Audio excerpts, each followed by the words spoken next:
ကျွန်တော်မိတ်ဆွေတောက်ကြသားသမီးများအားလုံးမင်္ဂလာပါခင်ဗျာမက်စလာ73ရက်ကနေပြီးတော့မက်စလာ19ရက်နေ့ထိတောက်ကြသားသမီးတွေအတွက်တပတ်စာဟောစရန်နေဖြစ်ပါတယ်ဒီရက်ဒီမှာတောက်ကြသားသမီးတွေကအပြိုင်ဆိုင်နေကြားကနေပြီးတော့အောင်မြင်မှုတွေရရှိလာမယ့်ကိန်းမျိုးပါပဲ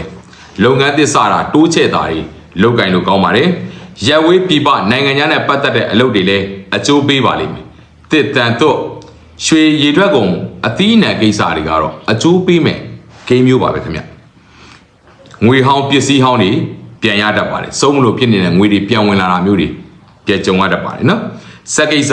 ဆိုင်ကိစ္စတွေကတော့မတင်မကြလေးတွေဖြစ်နေတတ်ပါတယ်ဘာမဆိုအထင်ငေါ်လေးတွေဖြစ်ပြီးမှအောင်မြင်လာတတ်တဲ့အချိန်မျိုးပါပဲလူရင်းတွေရဲ့အည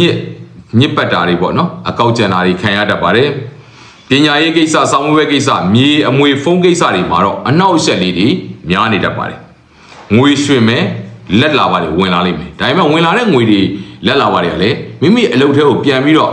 ဝင်သွားတဲ့သဘောမျိုးပေါ့နော်အလုပ်မှာပြန်ရင်းနှီးလိုက်ရတဲ့သဘောမျိုးတွေတက်ရောက်နေပါတယ်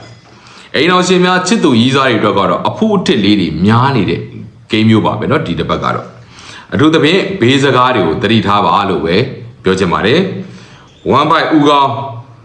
အစစ်အမြစ်တွေဂယုစိုက်တဲ့ပါတယ်နော်ဒီတစ်ပတ်မှာအဲ့တော့တောက်ကြသားသမီးတို့ဒီတစ်ပတ်မှာကံကောင်းစီတဲ့ကဏ္ဍက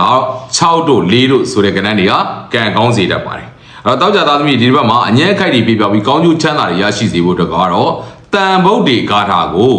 တနေ့ကိုပတိ4ဘတ်နဲ့4ရက်တိတိအတိဋ္ဌံစိတ်ပြီးတာနဲ့လိုရာလေးဆူတောင်းလိုက်ပါနော်အဲ့တော့တရက်စိတ်တိုင်းမှာလည်းတစ်ခါဆူတောင်းမယ်အဲ့တော့မစိတ်ခင်မှာတစ်ခါဆူတောင်းမယ်စိတ်ပြီးရင်လည်းတစ်ခါဆူတောင်းမယ်4ရက်လုံးလုံးဒီဆူတောင်းတစ်ခုတည်းဖြစ်နေရမယ်နော်ကျွန်တော်မိတ်ဆွေတောက်ကြသားသမီးအားလုံးပဲအောင်စီပိုင်စီနိုင်စီပါခင်ဗျာ